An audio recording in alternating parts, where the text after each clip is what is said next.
Alright, we are back with a new video, and today we are once again updating the Big Brother 24 power rankings towards the end of week 8, and what a week it has been. Now, I know most of my viewers follow the live feeds anyway, so this disclaimer is probably a bit unnecessary, but if you do not follow the feeds and don't want to be spoiled, I would highly encourage you to click away from this video, as there's some pretty interesting stuff that I'm going to be going through here, stuff that may come as a shock to those who are not familiar with the feed, so I figured I'd get that out of the way. But obviously, this was a pretty insane week in terms of what happened, which made for some pretty interesting feeds, all things considered. But I'll be doing my best to go through the power rankings here. But as usual, there are 10 players here to talk about, and let's get right into the list. So starting off at number 10, we have the first boot from the double eviction last week, and here we have Jasmine. And again, her boot here was pretty unsurprising, especially with the way the groups broke down and how the veto broke down. And obviously, she's now part of the jury. And on the whole, I feel like Jasmine had an okay game, or at least during parts of it, where there are definitely points where I was somewhat impressed by her, particularly in the early stages of the game where she was part of post-pack. But I feel like over time, her capital in the game really deteriorated, where there was definitely a point where even when she was on the outside, that she was kind of perceived as this leader figure of sorts for the people outside the leftovers. But I feel like by the time she leaves the game here, she's someone who really rubbed a lot of people the wrong way. And I feel like the fact that she was such an easy target here, despite her having like a bad leg that makes her pretty ineffective in competitions, the fact that people aren't willing to drag her along, like to be an easy beat in competitions, really speaks to how annoying she came off to a lot of people. And obviously, she got into a number of confrontations with people along the way, particularly with a Turner. So, on the whole, I do find myself feeling pretty underwhelmed by her game, and because of that, she is here at number 10. Now we're moving on to number 9, and we have the other boot from the double eviction, and here we have Joseph. And again, by the time of the eviction, it was pretty unsurprising he was going out here. Now, there are definitely some points during that week where it seemed like he could have been safe, particularly if he had won the veto. And even afterwards, I mean, there was definitely a shot that Terence could have considered targeting Kyle, but by the end of it, he had come around to being the pretty clear boot here. And on the whole, I find Joseph to be a pretty interesting figure on the season, where obviously he became a very active player after his birthday. And while I am a bit disappointed the show didn't explore his birthday more, I do feel like he was still a pretty active player during a lot of the Festy Bessie section of the game, and he was a pretty big advocate for the leftovers during a lot of it. Now, obviously, he didn't do the best at threat management, where he still wanted to play the middle even after the jury phase began, which really made him such a big target moving forward. And with Michael and Brittany engineering this civil war between Kyle and Joseph, and obviously once this twist happened here, it was pretty evident that whoever Kyle or Joseph won out here was going to be able to knock the other one out. And with Joseph losing that battle, he obviously goes out here. So on the whole, I do feel like Joseph definitely had some promise as a player in terms of him being more active. But on the whole, it's not too surprising to see him go out here. So because of that, he is here at number 9. And with that, there are 8 players left in the game to talk about. And as usual, I'll be ranking them based on how likely it is that they'll win the game from this point. And obviously, as I alluded to at the beginning, this was a pretty chaotic week on the feeds here and led to a pretty surprising outcome, which is kind of funny as the actual rankings for these bottom couple people are actually unchanged from this past week. But at number 8, we have the person who is most likely going to be evicted on Thursday night, and here we have Kyle, who is obviously the center of attention for a lot of the stuff that happened this week. Now, I know I had him relatively low on last week's rankings as well, largely due to the fact that he was probably going to be the most likely target had the Michael, Brittany, Taylor, and Monty side won HOH here. But obviously with Turner winning HOH, it seemed like he was going to move up quite a bit on these power rankings here. Now, admittedly, at the end of the day, I feel like he probably wouldn't have moved up too much, as it was becoming increasingly apparent that a lot of the players in the game just don't respect the game that he's been playing, as we've literally heard now from each of the jury members that they don't respect his game, which really made it seem like even if Kyle were to get to the end, that he would have a very tough time winning a jury vote, if at all. But I do feel like he was able to do some stuff early in the week, particularly with ensuring that Turner got on track and targeting Michael and Brittany here, and obviously with the plan to backdoor Michael here. And yes, while Michael did win the veto, it seemed like he was determined to ensure that Turner would stick to the plan, ensuring that either Taylor or Michael were to go home here. But then Michael is able to more or less outplay him by dropping all this information on Kyle, namely the fact that he had assumed that there was going to be this Cookout 2.0, which is something he did confide in Michael during his HOH week a couple weeks ago. And since then, Kyle had played the game under the assumption that there was going to be this racial divide, namely through him dropping his relationship with Monty, obviously him targeting Joseph, which wasn't directly racially motivated, but it's still not a great look. And obviously just him assuming that people like a Terence and a Jasmine were working together, despite the evidence pointing to the contrary. And obviously this is all very bad for Kyle, to the point where we see a lot of people in the house getting pretty upset at him. And we saw Kyle himself recognizing how bad this was for him, to the point where he considered self-evicting from the game, only to be talked out of it by production. But by then, it seemed like his fate was largely sealed, although Turner was still a bit more receptive to keeping him in the game. And even after Turner put him on the block at the veto meeting, we did see Turner consider targeting Taylor over him. But at this point, especially with Monty completely against him, I don't feel like Kyle's going to have the votes to stay here, and he's probably going to be going home on Thursday night. So obviously, it was a pretty big roller coaster for Kyle throughout the week here. And while I couldn't have put him too high outside that, it's obviously the fact that all this information has come out, which not only dooms him for his survival for this week, but obviously, even if he had survived, it would have basically killed any chances he had in a jury vote, whatever chances there were left.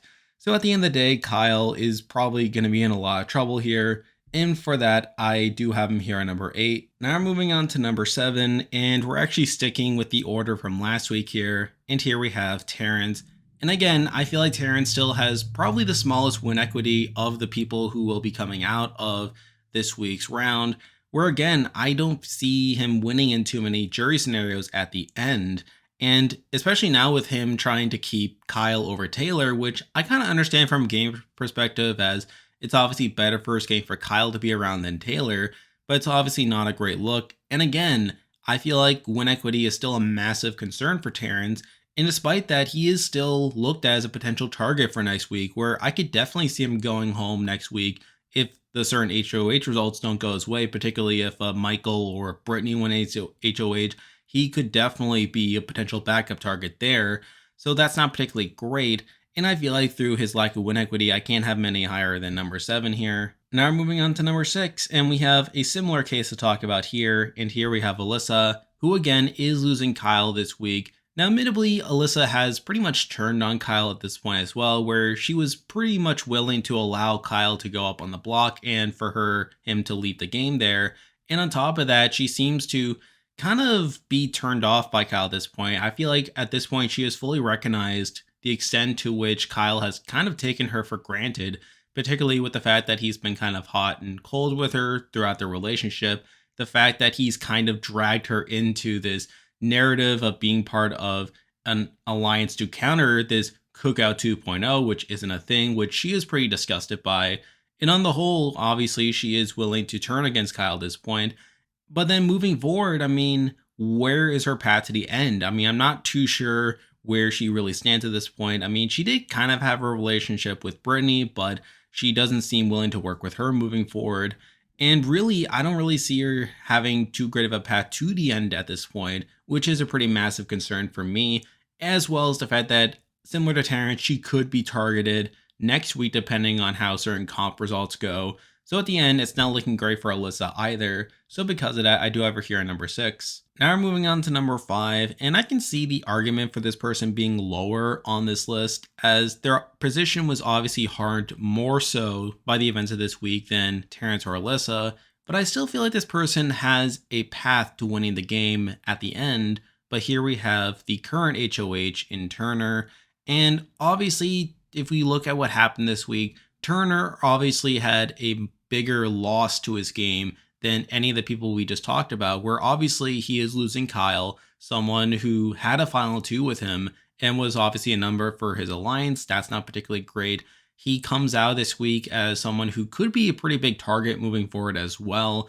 And I could definitely see him being a pretty prime target by Michael and Brittany if they were to get into power next week. That's not great either.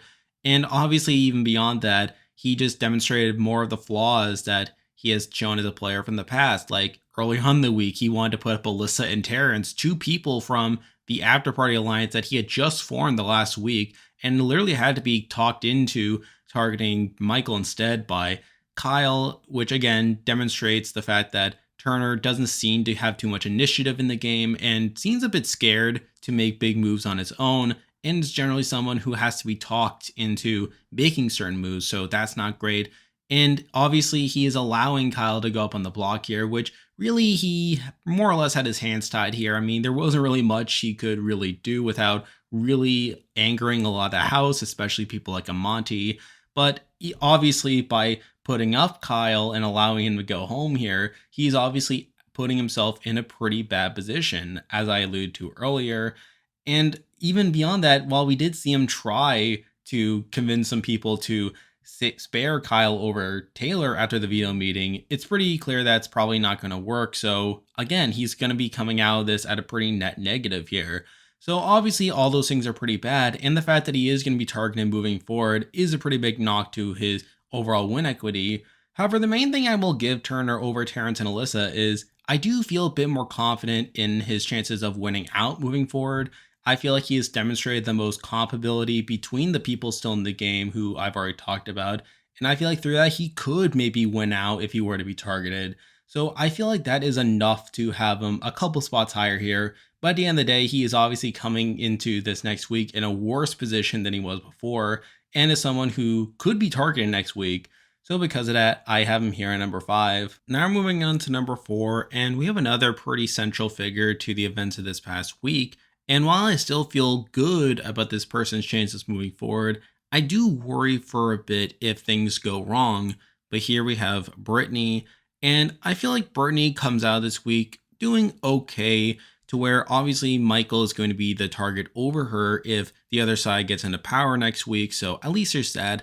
Now with that said, I do feel like if she were to lose Michael at the final 7, that it would be a pretty rough spot for her, as I feel like she could still be targeted afterwards, to where I feel like she'll probably need Michael around for a couple more rounds to ensure that she won't be the big target moving forward. And considering the fact that I feel like other players are going to be better positioned in that scenario, I feel like that could put Brittany at a net negative. And at the end of the day, I still feel like she didn't really do as much to improve her actual win equity at the end, even though I do feel like it's still present. So while I don't feel like she comes out this week worse than she did before, I feel like some other people have moved up to a degree, which is why I do have her here at number 4. Now moving on to number 3, and I feel somewhat similarly about this person to Brittany. However, I feel like this person should be in a better position moving forward, which is funny considering they are currently on the block. But here we have Taylor, and the main reason I have Taylor above Brittany here is I feel like she could afford to lose Michael more than Brittany could, to where I feel like she'll still probably have Monty moving forward if obviously Michael were to go next week. So I feel like she at least has that in her favor. And plus, I still feel like she has pretty similar win equity to Brittany, and probably would be Brittany if they somehow got to the end together. So I feel like that is enough to have Taylor above her.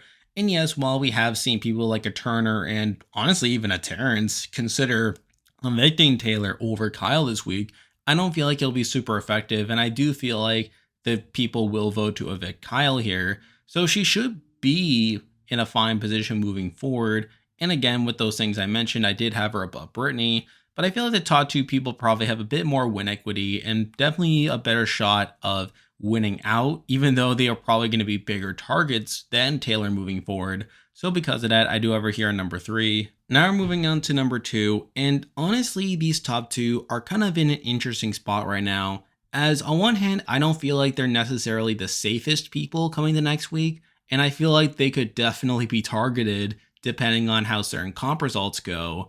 And I do feel like this number 2 person is probably in a better short-term position than a number 1 person, but I also feel like this number 2 person is a bit less likely to win out than a number 1 person. But here we have Monty. And Monty comes out this week in a pretty interesting position where obviously he was still part of the inside group that was opposed to the after party.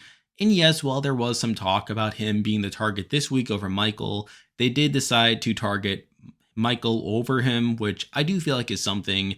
Then obviously he does play a pretty central figure once all the Kyle stuff comes out about the cookout, to where Monty is probably the most upset about the situation compared to everyone else. And he's kind of in a swing position now coming into the actual vote where he could definitely choose to keep Kyle in the game or to keep Taylor in the game. And spoiler, I do feel like he'll keep Taylor in the game at the end of the day.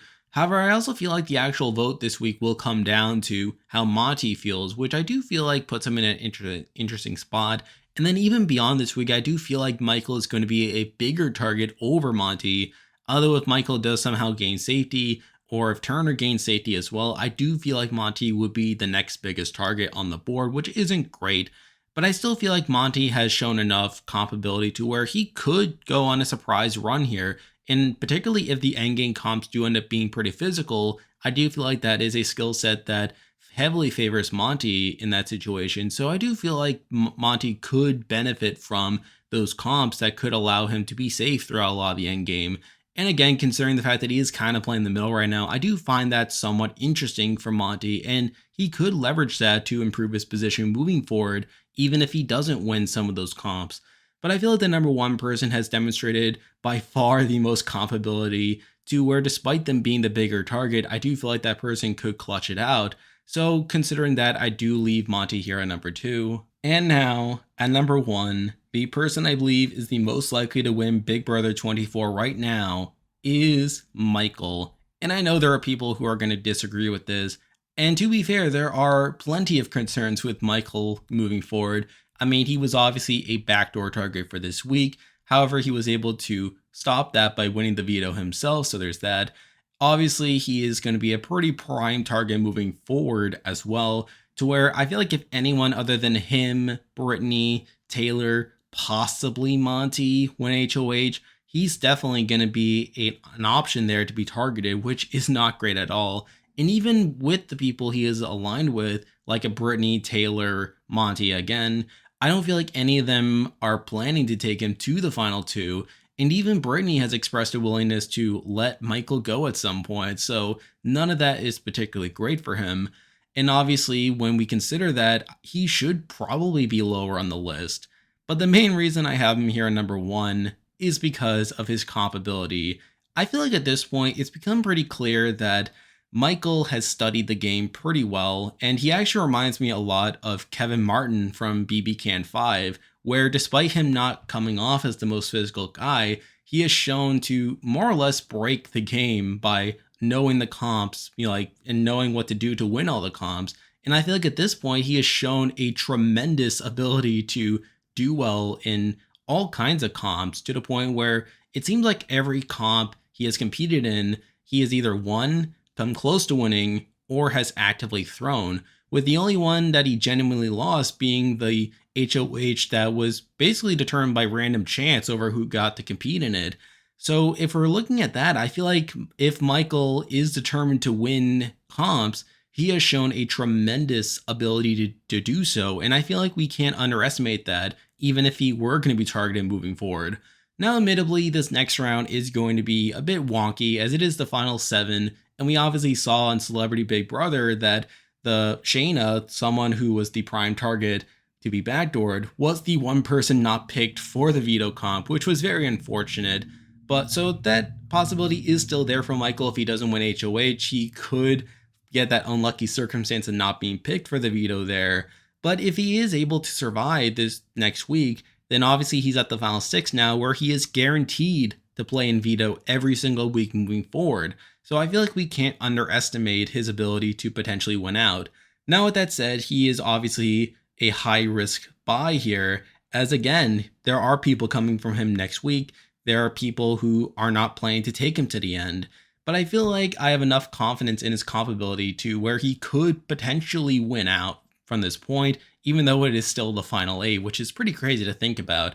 So I feel like Due to that alone, I am putting him here at number 1, though I do acknowledge he could be the next target here. And there we go, that will do it for this week's video. If you like this content, be sure to like and subscribe, it really helps out with the channel. And obviously moving forward, I'll be back to update the big BB power rankings next week, so stay tuned for that. Survivor 43 and Amazing Race 34 are shows coming around the corner, so I'll be doing coverage for that. And if you haven't already, be sure to join my Discord server, and I'll leave a link for that in the description. A lot of stuff coming your way, but for now, that's the video. See ya.